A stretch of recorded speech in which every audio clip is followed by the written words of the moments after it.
Hello, welcome to Lalitha's lovely kitchen.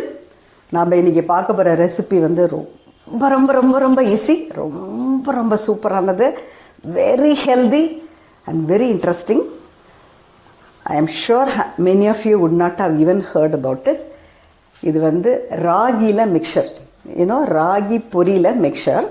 இந்த ராகி பொரி எப்படி இருக்கும்னா இந்த மாதிரி அந்த மேலே தொலியெல்லாம் எடுத்துகிட்டு பாருங்கள், எவ்வளோ சூப்பராக அவல் மாதிரி லைட்டாக இருக்குது பார்த்தலா. இதில் தான் நம்ம மிக்சர் பண்ண போகிறோம். Not much of oil is needed and you know that ragi வந்து ரொம்ப it's very healthy, specially during winter. ஏன்னா இது வந்து கொஞ்சம் ஹீட்டுன்னு சொல்லுவாள், அதனால் இது வந்து ரொம்ப ரொம்ப டேஸ்டியாக இருக்கும். ஸோ இதை வந்து எப்படி நம்ம மிக்சர் பண்ண போகிறோம் அப்படிங்கிறது பார்க்கலாமா? சரி, ஃபஸ்ட்டு நான் பாண்லியில் ஒன்றுமே போடல, ட்ரை பாண்லி தான். அதில் வந்து அதுக்கு சேர்க்க வேண்டிய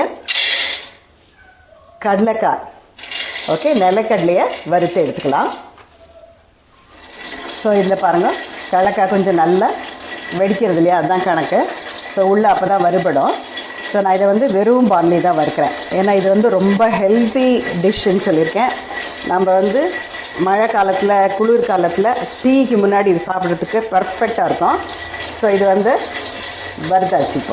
அதே மாதிரி இப்போ இந்த பொரி கடலையும் அதே மாதிரி வறுக்க போகிறேன். நான் இதுக்கு அளவெல்லாம் கிடையாது, நீங்கள் ஜாஸ்தியாக இருந்தாலும் கம்மியானாலும் போட்டுக்கலாம். நான் இந்த கப்புக்கு ஒன்று எடுத்துட்டேன். நீங்கள் இது ஜாஸ்தி போட்டாலும் தப்பு கிடையாது, கம்மி மட்டும் போட வேண்டாம். ஏன்னா அது வந்து ரொம்ப நல்லாயிருக்கும், நிறைய கடலைக்காயெல்லாம் போடும்போது it be very nice. So இதையும் லேசாக சுட வைக்கிறேன், அவ்வளோதான். வானிலையில் போட்டு கொஞ்சம் சுட வச்சுக்கலாம், அப்போ தான் வந்து உங்களுக்கு கிறிஸ்பியாக இருக்கும். அதனால ஆனால் எண்ணெய் போட வேண்டாம். எண்ணெய் எப்போ போட்டு வறுக்கணுங்கிறது நான் உங்களுக்கு சொல்கிறேன்.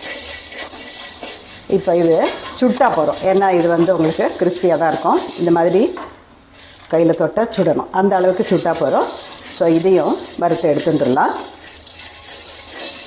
ஸோ இப்போ பாண்டியில் வந்து ஒரு சொட்டுன்னா கொஞ்சம் ஒரு சொட்டு தான், ஒரு ஹாஃப் டீஸ்பூன் வச்சுக்கோங்களேன்.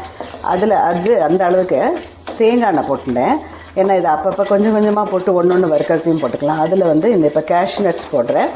கேஷ்நட்ஸ் ஆப்ஷனல் தான், உங்களுக்கு வேணும்னா போட்டுக்கோங்க, இல்லாட்டா வெறும் கடலைக்காய் பொரிக்கடலை போடுறனாலும் சரி. நான் சும்மா கொஞ்சம் அதோட டேஸ்ட்டுக்காக வேண்டி போடுறேன். ஏன்னா இதுவும் உங்களுக்கு இட்ஸ் குட். நிறைய சாப்பிடக்கூடாது, அவ்வளோதானே ஒழிய. It is also good. லைட்டாக ஒரு கோல்டன் கலர் வந்தால் போகிறோம். இதை எடுத்துகிட்டு அடுத்தது போடலாம். இப்போது அந்த முந்திரி பருப்பு கேஷ்நட்ஸ் வறுத்தாச்சு. இன்னும் சொட்டு எண்ணெய் போட்டுட்டு, இது வந்து கொப்பரை ட்ரை கோகனட்டு, அதை சும்மா நீளமாக கட் பண்ணி வச்சுட்டுருக்கேன். இதுவும் ரொம்பவே டேஸ்டியாக இருக்கும். இந்த மாதிரி சொட்டு எண்ணெய் போட்டு வறுத்துக்கலாம். இதுவும் அதே மாதிரி தான், ஒரு கோல்டன் கலர் வரணும், அப்போ தான் உங்களுக்கு கிறிஸ்பியாக இருக்கும். ஸோ இது பாருங்கள், கோல்டன் கலர் வந்தாச்சு. சொட்டு பாண்லியில் திருப்பி எண்ணெய் விட்டு வச்சுட்டுருக்கேன். இதில் வந்து ஒரு 4 பேடிகர் மிளகா போட்டுருக்கேன். இது வந்து சும்மா டேஸ்ட்டுக்கு தான். ஆனால் இதுக்கு தனியாக நம்ம கொஞ்சம் ரெட் சில்லி பவுடரும் போட போகிறோம். அப்போ தான் அந்த மிக்சருக்கு வந்து ரொம்ப டேஸ்டியாக இருக்கும், காரமும் இருக்கும். உங்களுக்கு காரம் உப்பு இருந்தால் தான் டீ டைமில் அதுக்கு டீக்கு ரொம்ப சூப்பராக இருக்கும். ஸோ இப்போ வந்து இது ஒரு சொட்டு எண்ணெய் போடணும், கமரக்கூடாது அப்படின்னு சொல்லிவிட்டு. ஸோ மிளகாயை வறுத்து எடுத்துக்கலாம். அதே மாதிரி இன்னும் ஒரு ட்ராப்பு எண்ணெய் விட்டுருக்கேன். இப்போ வந்து நம்ம இந்த கருவேப்பிலையை கொஞ்சம் நல்லா வறுத்து எடுத்துக்க போகிறோம். நல்லா கிறிஸ்பி ஆகணும். பாருங்க, கருவேப்பிலையும் இந்த மாதிரி கிறிஸ்பியாக பண்ணி எடுத்துட்டுலாம். நான் இப்போ பாண்டியில் கொஞ்சம் ஜாஸ்தியாக எண்ணெய் விட்டுருக்கேன். இப்போ வந்து கொஞ்சம் ஜீரகம் போடுறேன். அதுக்கப்புறம் கொஞ்சம் பெருங்காயம், நல்ல மணமாக இருக்கும். அப்போ தான் பெருங்காயம். இப்போ இது 2 பொரியறத, இது கூட மஞ்சப்பொடி, அதுக்கப்புறமா காரப்பொடி, எல்லாம் இந்த எண்ணெயில் பொரியணும். அப்போ வந்து நம்ம பொரியை போடும்போது அதோடு சேர்ந்துடும். அதுக்கப்புறம் இதுக்கு தேவையான காரப்பொடி, that is red chilli powder. எண்ணெயில் அப்படி பொரியட்டும் ஃபுல்லாக கம்ப்ளீட்டாக. Make sure it is completely fried. அதுக்கப்புறம் இதுக்கு தேவையான உப்பு. ஆக்சுவலாக அந்த பொரியை டேஸ்ட் பண்ணி பார்த்தாக்க பொரியில் வந்து ஒரு லைட்டு உப்பு இருக்குது. இப்போ இதில் வேணுங்கிற பொரியை அதை சேர்த்துடலாம். ராகி பொரியை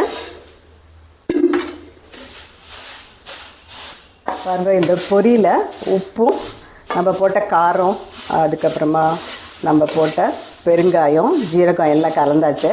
இப்போ நம்ம இதெல்லாம் வறுத்து வச்சுருக்கோம் இல்லையா, அதையும் இதோட போட்டு கலக்கிறேன். இதை வந்து ஜஸ்ட்டு இப்படி கலந்தா போகிறோம். It will be very very nice. இதில் பார்த்தோம்னா வெரி வெரி லெஸ் எண்ணெய்.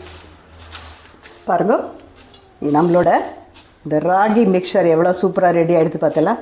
நம்ம வறுத்து போட்டது எல்லாம் இதில் போட்டு கலந்தாச்சு. So this is going to be very very very tasty and also it is going to be very healthy for you. Please try this, give it to your children. Don't tell them it is ragi, but you just give them tasty mixture and give, definitely they'll eat.